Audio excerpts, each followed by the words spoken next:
তাহলে অଜିତର ଭ୍ୟାଲୁ ଏଇଠି ବେଶୀ ଆଉ ଆମର ଭ୍ୟାଲୁ ନାହିଁ ତ ଆଉ କ'ଣ ଆଉ ତାହେଲେ ଠିକ୍ ଅଛି ଆମର ଭ୍ୟାଲୁ ନାହିଁ ଆମେ ଯାଇଁଲୁ ଆମ ଅକା ଯାଇଁଲୁ କିଛି କହିବେ ମାଷ୍ଟର ମାନଙ୍କୁ ଡିଆଇ ଦେଲେ ବାରିପଟ ପାଚିରିରେ ଏତେ ବଡ ବଡ ପାଚିରି ବୟସ ବଢିଲେ ସଦାବେଳେ ତରୁଣ ନା ତାଙ୍କ ଅରୁଣ ବୁଝିପାରିଲେ ତ ଭାଇ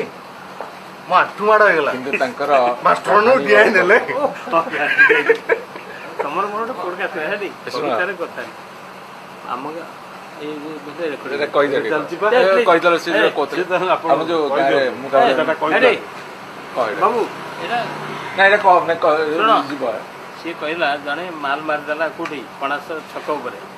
କହିଲେ 15 ଖଣ୍ଡ ମୌଜାରେ ମୁଁ କାହାକୁ ଡରେନି ଆଉ ତାକୁ ଧୀରେ କହୁଛି ମୋତେ ବି କେହି ଡରନ୍ତି ତେଣୁକରି ସଂସାରରେ ସିଏ କହିଲେ ନା ଗଣମାଧ୍ୟମ ନା ଜନପ୍ରତିନିଧି ନା ଖବରକାଗଜ ପ୍ରତିନିଧି କିଏ କାହାକୁ ଚିହ୍ନନ୍ତିନି ସିଏ ଗୋଟେ ଆଡ଼େ ଇଏ ଗୋଟେ ଆଡ଼େ ଗଣତନ୍ତ୍ର ଗୋଟେ ଆଡ଼େ କିନ୍ତୁ ଗଣଦୌଡ଼ ଚାଲିଛି ଗଣଦୌଡ଼ ଚାଲିଛି ତେଣୁକରି ଯେଉଁ କ'ଣ ଦେହ କଲିକତା ମନ ଓଡ଼ିଶା ନିଚୁ ଖୋଜୁଛି ସାଇ ପଡ଼ିଶା ତାହେଲେ ଅଜିତର ଭ୍ୟାଲୁ ଏଇଠି ବେଶୀ ଆଉ ଆମର ଭ୍ୟାଲୁ ନାହିଁ ତ ଆଉ କ'ଣ ଆଉ ତାହେଲେ ଠିକ୍ ଅଛି ଆମର ଭ୍ୟାଲୁ ନାହିଁ ଆମେ ଯାଇଁଲୁ ଆମ ଅକା ଯାଇଁଲୁ କିଛି କହିବେ ମାଷ୍ଟର ମାନଙ୍କୁ ଡିଆଇ ଦେଲେ ବାରିପଟ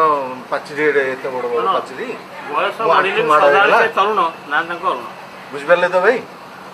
ମୋ ଆଣ୍ଠୁ ମାଡ଼ ହେଇଗଲା କିନ୍ତୁ ତାଙ୍କର ମାଷ୍ଟର ମାନଙ୍କୁ ଡିଆଇ ଦେଲେ ତମର ମୋର ଗୋଟେ ପୋଡକାଷ୍ଟ ହେଲି କବିତାରେ କଥା ଆମ କହିଦେଲେ ସେ ଆମ ଯୋଉ ଗାଁରେ ମୁଁ ବାବୁ ଏଇଟା ନା ଏଇଟା ଯିବ ସିଏ କହିଲା ଜଣେ ମାଲ ମାରିଦେଲା କୋଉଠି କଣାସ ଛକ ଉପରେ କହିଲେ 15 ଖଣ୍ଡ ମୌଜାରେ ମୁଁ କାହାକୁ ଡରେନି ଆଉ ତାକୁ ଧୀରେ କହୁଛି ମୋତେ ବି କେହି ଡରନ୍ତି ତେଣୁକରି ସଂସାରରେ